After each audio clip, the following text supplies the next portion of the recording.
Hi, everyone. My name is Olivia, and I am currently a junior at the University of Vermont. And today I'm going to be talking to you about the Sky Islands region here, springs in the Sky Islands region here in Arizona and Mexico. So what are Sky Islands and what are springs? Sky Islands can be described as high elevation mountain islands that are separated by a sea of lowland desert. This separation creates distinct biotic communities on each mountain range. And as a result, this region is one of the most biodiverse places in North America, and the highest levels of local diversity here occur where water accumulates, whether that be rivers or springs. So springs then are natural sources of water located in places where the water table underground meets the Earth's surface. Sorry. Springs are especially important in desert ecosystems because water is such a scarce resource. In this way, they support a high diversity of species, especially those that are endemic or migratory. So this is a map that I made that shows the locations of 319 springs that were surveyed through Sky Island Alliance's Spring Seeker program in 2020, and the springs we surveyed this semester. Spring Seeker is a program launched in 2020 in which anyone with a smartphone can fill out a survey in an app on their phone describing the location and the current state of a water source, including depth of water, area impacted by the water, human, cattle, and fire impacts, as well as plant, animal, and insect species. The colors of each point represent the density of roads within a 5-kilometer radius of each spring, which provides a metric for how much human influence a spring might experience. As you can see, many springs have a low road density, but those located closest to towns and cities, such as Tucson, have a higher road density. Most of these points are in the United States, and only some are in Mexico. This is not due to a difference in water availability, but rather due to a difference in the number of people doing surveys in the US versus in Mexico. This semester, the 28 springs we surveyed were located at each of the red stars. At the top, the Santa Teresa Mountains, right below that, the Galliero Mountains, and then over to the right, the Chiricahua Mountains, and then finally at the bottom, the Sonoyta Creek State Natural Area. So at every spring or water source we surveyed, we always filled out a spring seeker survey, but at certain high priority locations, we also conducted a full-length survey using a methodology Sky Island Alliance adapted from the Spring Stewardship Institute. This included collecting qualitative data on the site, like the site condition, type of spring, microhabitats present, geomorphology, and plant, vertebrate, and invertebrate species, as well as quantitative data on water flow, water quality, and sunrise and sunset for every month of the year at that specific location.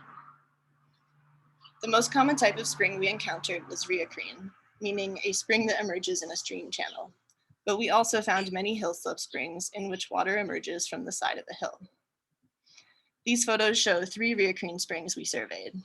On the left, Corral Canyon Dam was located in the Galliero Wilderness, right below Kennedy Peak in a beautiful pine oak forest. Burnt Stump Spring in the middle was in the Chiricahua Wilderness, approximately 8 miles in from the nearest trailhead, and had never been surveyed before, so we were really excited to be able to get there. Lastly, George Wise Spring was in the Sonoyta Creek State Natural Area in a stream channel full of riparian species, such as cotton, willow, and ash trees. One site I'd like to showcase in particular is Hidden Tank, which was located in the Sonoyta Creek State Natural Area.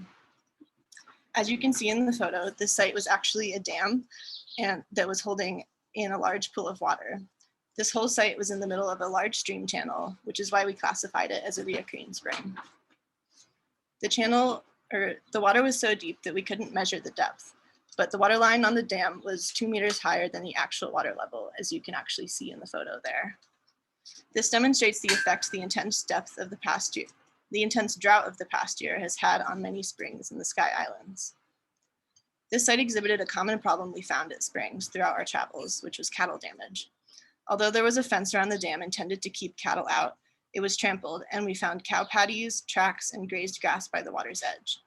Cattle can be incredibly destructive to springs because their scat can eutrophy the water, and they damage native plant communities when they graze.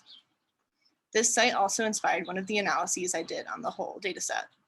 When we first arrived at the dam, we found a bufflehead duck, as well as a black phoebe and a canyon wren. Seeing these birds at the dam, especially the bufflehead, made me wonder about how we could tell whether a spring would be a good habitat for birds, particularly waterfowl. So this is the graph I created to explore that question. Using the full spring seeker database of 319 springs, I selected 5 riparian plant species, which were cattail, willow, dock, spike rush, and maidenhair fern, and 1 non-riparian species, which was oak. I compared their presence and absence to the density of roads within a 5-kilometer radius of each spring, which was the same metric I used in the map. This comparison shows that springs with these 5 riparian species had a much lower road density than springs without them.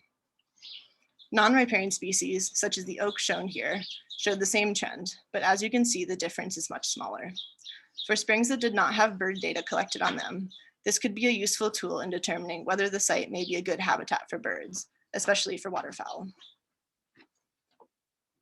Springs are being threatened by climate change and therefore are becoming increasingly important as climate refugia, or places where climate change impacts are more mild and species can weather some of its effects. Desert ecosystems are predicted to get more arid as the climate warms, so springs will play an even more important role in providing water for plants and animals than they already do. Therefore, it is important that we continue monitoring them and taking restoration action when necessary. Specifically, mitigating the impacts of cattle and humans will allow springs to continue to support native flora and fauna. There are nearly 4,000 known springs in the Sky Islands, which means the large majority of them have still not been surveyed. If you like hiking and are interested in contributing to this community science effort, you can survey springs too. To get involved, go to Sky Island Alliance's website, where you can download the Survey 123 app and start spring seeking. Finally, thank you to everyone at Sky Island, including Zoe, Sammy, and Emily, as well as everyone who has contributed to springs monitoring over the past year. Thank you.